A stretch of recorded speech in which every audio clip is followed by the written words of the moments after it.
السلام علیکم ورحمۃ اللہ وبرکاتہ۔ آج میں آپ لوگوں کو بتانے جا رہا ہوں کھانا کھانے کی سنتیں۔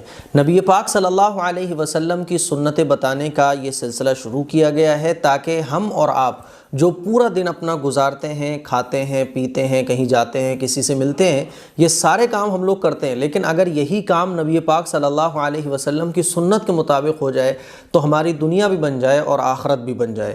اور آج جو ہم لوگوں کو شکایت ہوتی ہے نا کہ یار ہمارے گھر میں نحوست ہے، بے برکتی ہے، کسی نے کچھ کرا دیا ہے، ہم لوگ تعویذ لینے بھی جاتے ہیں اور تعویذ گنڈے وظیفوں میں بھی لگے رہتے ہیں۔ یاد رکھیے گا، سب سے بڑا وظیفہ اور سب سے زبردست وظیفہ یہ ہے کہ ہم اور آپ نبی پاک صلی اللہ علیہ وسلم کی سنتوں پر عمل کرنا شروع کر دیں۔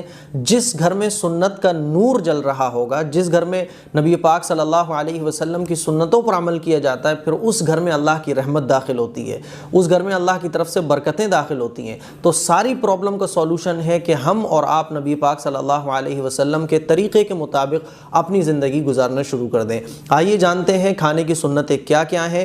اس کلپ کو دیکھنے کے بعد آپ سبھی حضرات سے میری درخواست ہے کہ کھانا آپ سنت کے مطابق کھانا شروع کریں، اپنے گھر میں کھانا کھانے کی سنتیں بتائیں اور پورے گھر کو بتائیں کہ بھائی اب سے ہمیں سنت کے مطابق کھانا کھانا ہے۔ تو آئیے جانتے ہیں کھانا کھانے کی سنتیں کیا ہیں۔ نمبر 1، کھانے سے پہلے کلائی تک دونوں ہاتھ دھونا۔ جب ہم کھانا کھانا جائیں تو دونوں ہاتھ دھو لیں، ہے نا۔ اور نبی پاک صلی اللہ علیہ وسلم جب کھانا کھاتے تھے تو کھانے سے پہلے ہاتھ دھوتے تھے، اور ہاتھ دھونے کے بعد ٹاول سے یا کسی کپڑے سے پونچھتے نہیں تھے۔ ہاں، کھانا کھانے کے بعد جب ہاتھ دھوتے تھے تو آپ علیہ الصلوۃ والسلام پھر ہاتھ کو ٹاول یا کپڑے سے پونچھا کرتے تھے۔ اور 1400 سال پہلے ہمارے آقا صلی اللہ علیہ وسلم نے یہ طریقہ بتایا۔ آج کی سائنس یہ کہتی ہے کہ جب کھانا ہاتھ دھو کر کھایا جاتا ہے تو اس سے جو ہمارے ہاتھوں میں ہمیشہ بیکٹیریا اور کیٹاڑو رہتے ہیں جو ہماری باڈی کو، ہماری ہیلتھ کو نقصان پہنچاتے ہیں، جب ہم ہاتھ دھو کر کھانا کھاتے ہیں اور ٹاول سے پہنچتے نہیں ہیں تو اس سے کیا ہوتا ہے کہ کھانا ایک دم فریش ہمارے پیٹ میں پہنچتا ہے۔ لیکن جب ہم ہاتھ دھوتے ہیں کھانا کھانے سے پہلے اور ٹاول سے پہنچ لیتے ہیں تو ٹاول کے جو جراثیم ہوتے ہیں وہ ہمارے ہاتھوں میں لگ جاتے ہیں۔ اسی لیے سائنس یہ کہتی ہے کہ ہاتھ دھو کر ٹاول سے نہیں پہنچنا چاہیے۔ ہاں، کھانا کھانے کے بعد جب آپ ہاتھ دھوئیں تب ٹاول سے پہنچیں، ہے نا۔ لیکن آقا مدنی صلی اللہ علیہ وسلم نے 1400 سال پہلے یہ تعلیم سنت کے طور پر ہمیں بتا دی کہ دیکھو، کھانا کھانے سے پہلے ہاتھ دھو اور پونچھو مت، اور کھانا کھانے کے بعد ہاتھ دھو تو پونچھ لو۔ تو اسی لیے جب کھانا کھائیں تو ہاتھ دھو کر کھائیں، ہے نا، اور ٹاول سے نہ پونچھیں۔ اور جب کھانا کھا چکے تب ہاتھ دھوئیں، پھر اس کے بعد آپ ٹاول سے پہنچ سکتے ہیں۔ تو پہلی سنت یہ ہے کہ ہاتھ دھو کر کھانا کھانا چاہیے۔ دوسری سنت ہے دسترخوان بچھانا۔ ترمذی شریف میں یہ حدیث موجود ہے جس سے یہ ثابت ہوتا ہے کہ دسترخوان بچھا کر ہمیں کھانا کھانا چاہیے۔ ہم جب بھی کھانا کھائیں تو دسترخوان بچھا لیں۔ ہوتا کیا ہے کہ ہم لوگ بغیر دسترخوان کے کھانا کھانا بیٹھ جاتے ہیں۔ ویسے تو یہ ہے کہ سب لوگوں کو ایک ساتھ کھانا کھانا چاہیے، لیکن اگر ایک ساتھ کھانا ہمارے گھر میں کوئی نہیں کھاتا ہے، کوئی کسی ٹائم کھاتا ہے، کوئی کسی ٹائم کھاتا ہے، تب بھی دسترخوان بچھا کر ہمیں کھانا کھانا چاہیے۔ ہمارے آقا صلی اللہ علیہ وسلم دسترخوان بچھا کر کھانا کھایا کرتے تھے۔ تیسری سنت ہے کہ کھانا کھانے کے لیے کس طرح سے بیٹھا جائے۔ تو دیکھیے، ایک پوزیشن تو یہ ہے کہ آپ ایک پیر کو بچھائیں اور دوسرے پیر کو کھڑا کر لیں، اس طرح سے آپ بیٹھ کر کھانا کھا سکتے ہیں۔ اور دوسرا طریقہ یہ ہے کہ آپ جس طرح سے ہم لوگ اتحیات میں بیٹھتے ہیں، خواتین جس طرح سے اتحیات میں بیٹھتی ہیں، مرد حضرات جس طرح سے اتحیات میں بیٹھتے ہیں، اس پوزیشن میں بھی کھانا آپ کھا سکتے ہیں۔ تیسرا طریقہ یہ ہے اکرو بیٹھنا، جس کو کہا جاتا ہے۔ تو یہ تینوں طریقے ہیں جن طریقوں پر کھانا کھانا جائز ہے۔ ہمارے آقا صلی اللہ علیہ وسلم ان تینوں طریقوں پر کھانا کھاتے تھے، ہے نا۔ اور میں نے دیکھا بھی ہے کہ ہمارے جو علماء اکرام ہیں، بزرگ حضرات ہیں، وہ جیسے اتحیات میں بیٹھتے ہیں اس طرح سے بیٹھ کر کھانا کھاتے ہیں، یا پھر ایک پیر پر بیٹھتے ہیں اور دوسرا پیر کھڑا کر لیتے ہیں، اس طرح سے کھانا کھاتے ہیں۔